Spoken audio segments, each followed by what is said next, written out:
আর সকাল থেকে আমরা দেখলাম যে বিধানসভায় বিদ্রোহী বিধায়কদের সংখ্যা ক্রমশ বাড়ছিল এবং যার আজ সরাসরি গিয়ে পড়ল নবান্নে। তার কারণ মুখ্যমন্ত্রীর যে প্রশাসনিক বৈঠক, সেই প্রশাসনিক বৈঠকে যোগ দিলেন মমতা বন্দ্যোপাধ্যায় ঘনিষ্ঠ একের পর এক তৃণমূল বিধায়ক। বৈঠকে যোগ দিলেন ফিরহাদ হাকিম, কুণাল ঘোষ, নয়না বন্দ্যোপাধ্যায়, জাভেদ খান, অশোক দেবের মতন বিধায়কেরা। নবান্নে প্রশাসনিক বৈঠকে তৃণমূল বিধায়কদের এই যোগদান নিঃসন্দেহে এই মুহূর্তে অত্যন্ত তাৎপর্যপূর্ণ। এছাড়াও মুখ্যমন্ত্রী প্রশাসনিক বৈঠকে যোগ দেন তৃণমূল থেকে সদ্য বহিষ্কৃত ঋতব্রত বন্দ্যোপাধ্যায় এবং সন্দীপন সাহাও। কলকাতা, হাওড়া, দক্ষিণ 24 পরগনা নিয়ে মুখ্যমন্ত্রীর এই বৈঠকে আলোচনা হয়েছে। বৈঠকে ছিলেন অরূপ রায়, বাহারুল ইসলাম, আব্দুল খালেক মোল্লা। এছাড়াও বৈঠকে যোগ দেন পরেশরাম দাস, শুভাশিস দাস, সমীর পাজার মতন নেতারা।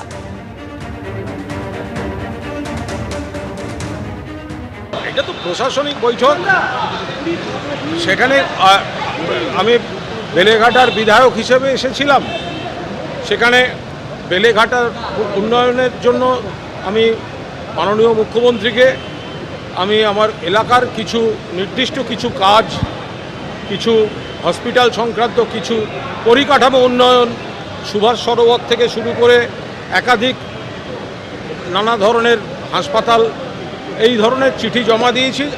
আরও আনুষঙ্গিক বিষয়ের মধ্যে আমরা একটা অনুরোধ করেছি যে যেখানে মনে হবে যে এই জায়গাটা থেকে একটু সরানো দরকার লোক, তাহলে দুম করে সেখানে অ্যাকশন না করে যদি একটু আগাম জনপ্রতিনিধিদের একটু আলোচনার মধ্যে আনা যায়।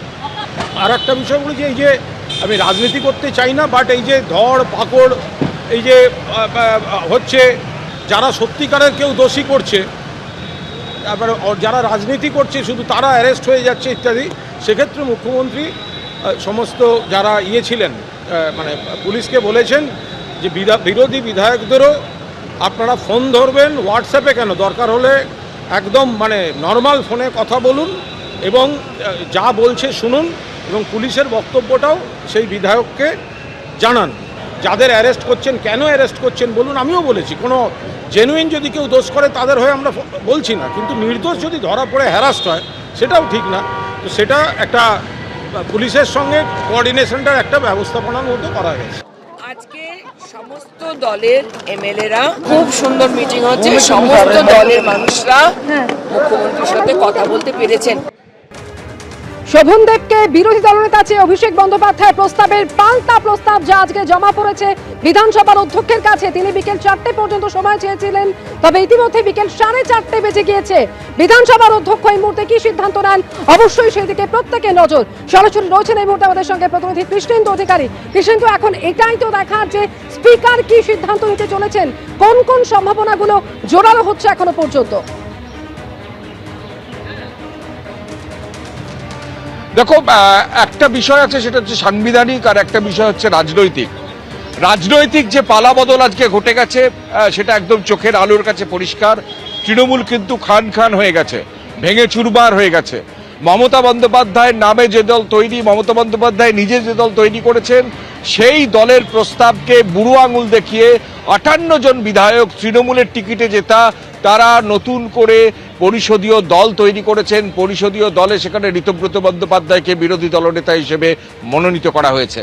বাকিটা যেটা পড়ে আছে সাংবিধানিক বিষয়, যত বিকেল এগোচ্ছে সেই সাংবিধানিক বিষয়ে শিলমোহর পড়ার সম্ভাবনার দিকে এগোচ্ছে।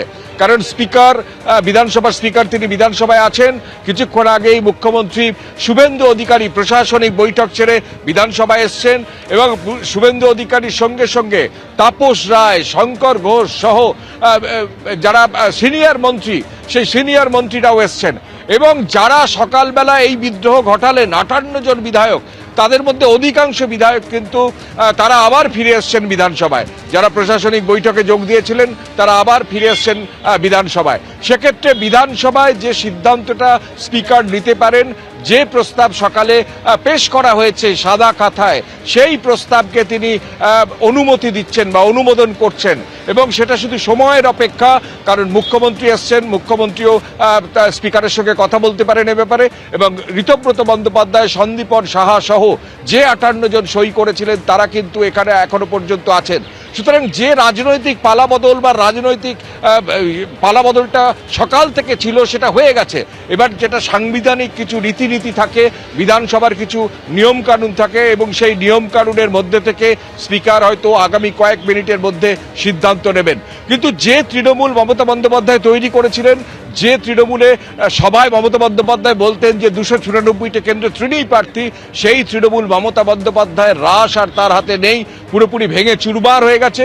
কারণ সেই তৃণমূলের একটা বড় অংশ, 80 জনের মধ্যে 2 জন বহিষ্কৃত, বাকি 78 জনের মধ্যে 58 জন ইতিমধ্যে সই করেছেন যে ফিরহাদ হাকিম বা শোভনদেব চট্টোপাধ্যায় বা অসীমা পাত্র বা নয়না বন্দ্যোপাধ্যায় নন, পরিষদীয় দল তাদের নতুন, এবং সেই পরিষদীয় দলে জায়গা পাচ্ছেন বিরোধী দলের নেতা ঋতব্রত বন্দ্যোপাধ্যায়। 3-4 জন উপনেতা করা হয়েছে। জাভেদ খান, যিনি একজন সিনিয়র লিডার, মমতা বন্দ্যোপাধ্যায়ের সঙ্গে দীর্ঘদিন ধরে আছেন, এমনকি সন্দীপন সাহা, এবং আছেন সাবিনে আসবিন, এবং কেশপুরের বিধায়ক শিউলি সাহা, এবং আকরুজ্জামান হরিশ্চন্দ্রপুরের বিধায়ক, তাকে চিফ হুইপ বা মুখ্য সচেতক করা হয়েছে।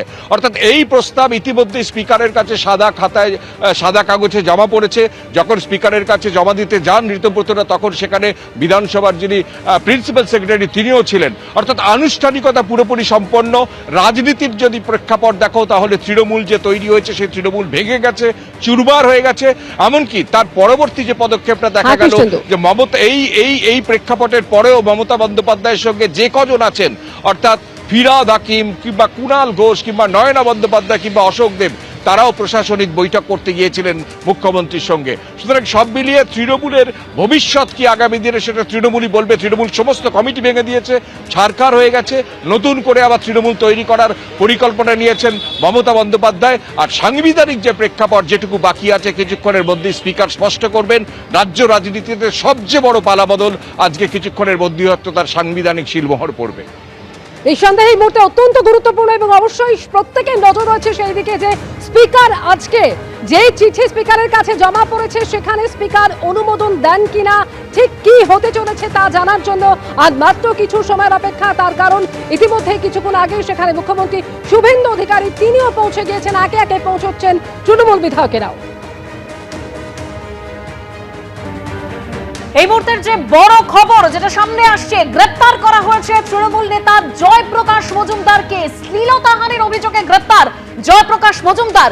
ফ্ল্যাট দখলের অভিযোগ ঘিরে জয়প্রকাশ মজুমদারের সঙ্গে বাড়িওয়ালার বিবাদ হয়।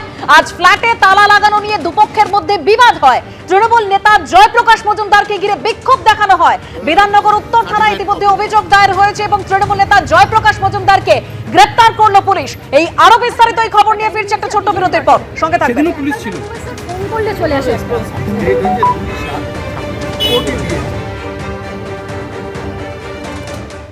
এই মুহূর্তের বড় খবর, গ্রেপ্তার তৃণমূল নেতা জয়প্রকাশ মজুমদার। শ্লীলতাহানির অভিযোগে গ্রেপ্তার জয়প্রকাশ মজুমদার। ফ্ল্যাট দখলের অভিযোগ ঘিরে জয়প্রকাশ মজুমদারের সঙ্গে বাড়িওয়ালার বিবাদ। আজ ফ্ল্যাটে তালা লাগানো নিয়ে দুপক্ষের মধ্যে বিবাদ হয়। জয়প্রকাশ মজুমদারের বিরুদ্ধে শ্লীলতাহানির অভিযোগ। বিধাননগর উত্তর থানায় অভিযোগ দায়ের। তৃণমূল নেতা জয়প্রকাশ মজুমদারকে গ্রেপ্তার করল পুলিশ। এবিপি আনন্দ, এগিয়ে থাকে, এগিয়ে রাখে।